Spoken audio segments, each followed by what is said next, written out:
Analysis versus synthesis. Why some people never wake up.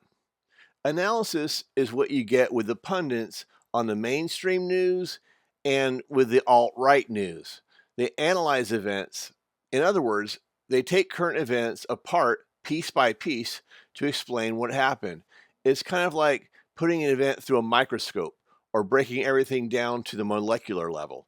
I'm being kind. I'm just trying to explain in basic terms what it means. So, people who never wake up to the truth tend to lean towards a more simplified version of analytical thinking. But in general, they take events in isolation and try to analyze them or break them apart into smaller pieces of information to explain an event in the news based upon the same thing they perceive the news media to do. So they're basically emulating them without realizing it. This is the opposite, in general terms, of what truthers do who have woken up from the illusions of this world.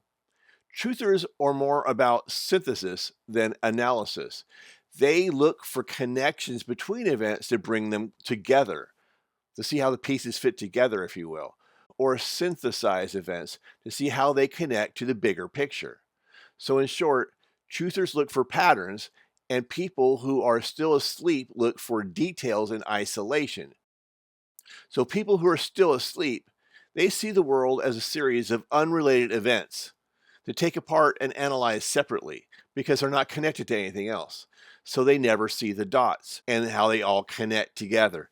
And that is the basic difference between analysis and synthesis, and the basic differences between people who are still asleep, how they view the world, versus truthers and how they view the world. Now, it's not quite that simple, but this is just a general understanding. Okay, I hope that helps.